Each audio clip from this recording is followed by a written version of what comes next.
Assalamualaikum warahmatullahi wabarakatuh. Perkenalkan, nama aku Galuh Dwi Cahyaningrum.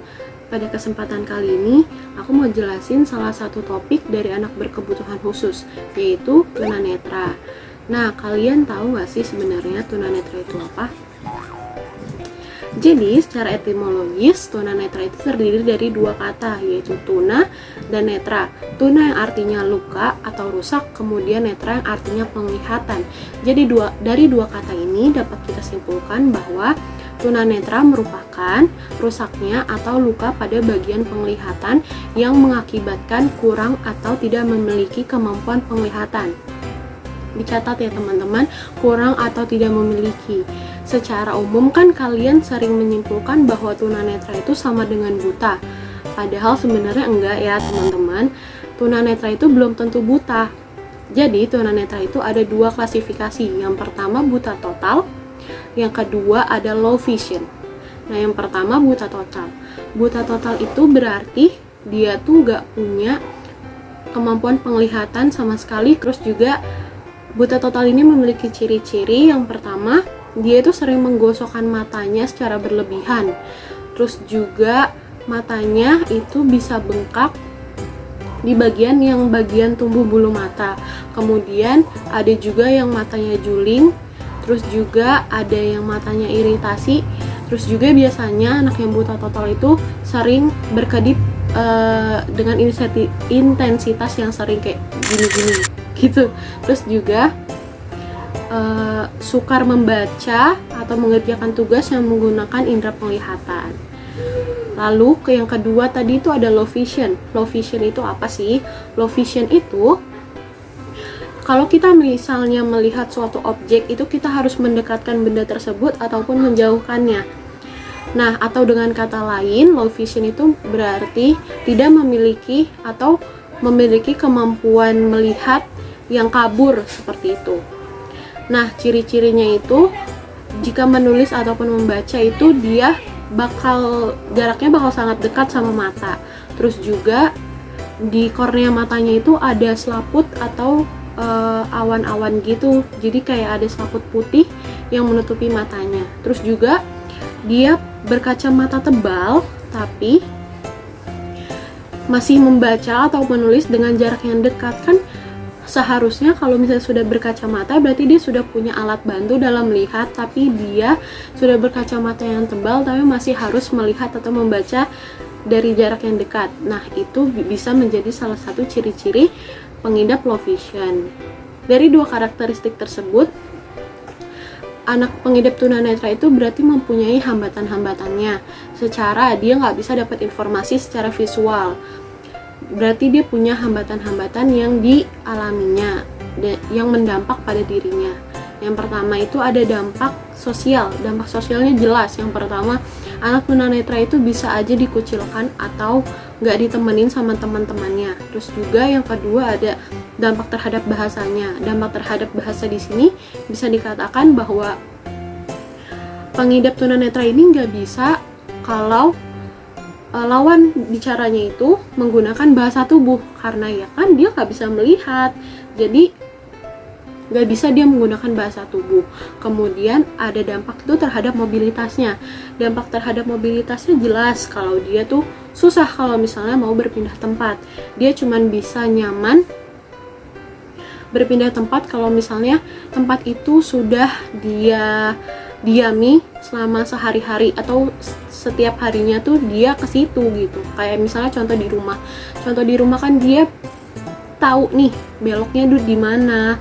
Di sini di depan dia tuh ada apa, di samping meja tuh ada apa. Jadi dia tahu jarak dari satu benda ke benda lainnya tuh seberapa jauh. Jadi dia bisa dengan nyaman berpindah tempat seperti itu.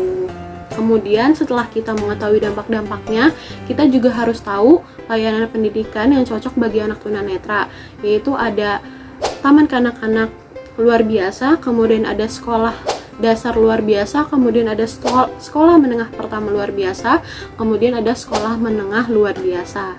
Nah, selain itu juga kita bisa menggunakan media pembelajaran yang bisa membantu dalam pembelajaran anak tunanetra itu. Nah, apa aja sih? Yang pertama, itu bisa menggunakan tulisan atau bacaan dengan huruf braille. Kemudian yang kedua, itu bisa menggunakan suatu benda objek yang ada di depan yang bisa dipegang oleh anak tersebut.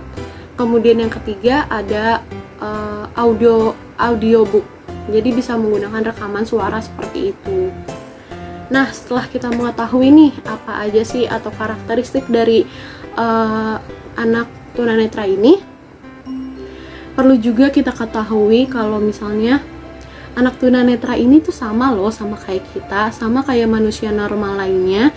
Jadi kita harus memperlakukan dia juga secara normal, jangan dibeda-bedakan. Dia punya hati juga yang sama-sama kita, dia punya hak hidup yang sama-sama juga kayak kita. Jadi kita juga harus memperlakukan dia seharusnya kita memperlakukan manusia normal lainnya. Terus juga aku punya tips nih, kalau kita punya saudara ataupun teman yang mengidap tunanetra.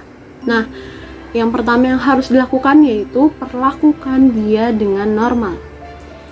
Lalu kemudian kalau ingin berinteraksi dengan dia harus sopan. Yang pertama, kamu jabat dulu tangannya. Kamu memperkenalkan diri kamu, halo aku Galuh misalnya. Biar anak tersebut tahu lagi ngobrol sama siapa. Terus juga setelah itu kalau misalnya kita ngobrol itu juga harus tatap mukanya. Karena ya dia tahu dari arah bicaranya itu di mana, lawan bicaranya di sini kah, dia bisa tahu karena dia bisa mendengar. Lalu setelah kita berinteraksi, kalau misalnya kita mau pergi itu kita harus pamit sama dia. Ingat ya, harus pamit karena dia kan nggak bisa dia punya kekurangan dalam melihat. Jadi kalau misalnya kalian nggak pamit, bisa aja dia nunggu di situ terus gitu. Jadi harus pamit seperti itu. Terus juga kalau misalnya ingin membantu seseorang tunanetra ini menyeberang jalan, jangan tarik tongkatnya, dipegang dulu, Pak, mau dibantu nggak? Nak, mau dibantu nggak? Ayo bantu jalan. Dipegang tangannya pelan-pelan, jangan langsung narik gitu, sopan. Jadi intinya kita itu harus memperlakukan mereka selayaknya kita memperlakukan manusia normal lainnya. Karena jangan salah, anak tunanetra juga punya kelebihan masing-masing, karena setiap orang dibalik kelemahannya pasti dia punya kelebihannya tersendiri. Banyak loh orang tunanetra yang punya kelebihannya dan yang sukses, contohnya penyanyi kan ada yang tunanetra, kemudian ada yang bisa bermain gitar, jago, dan kemampuan-kemampuan lainnya yang pasti dimiliki oleh anak itu sendiri. Jadi kita harus tetap memperlakukan anak dengan keterbatasan penglihatan tersebut secara normal. Seperti itu. Oke teman-teman, mungkin itu aja yang dapat saya sampaikan. Kurang lebihnya mohon maaf. Semoga bermanfaat. Wassalamualaikum warahmatullahi wabarakatuh.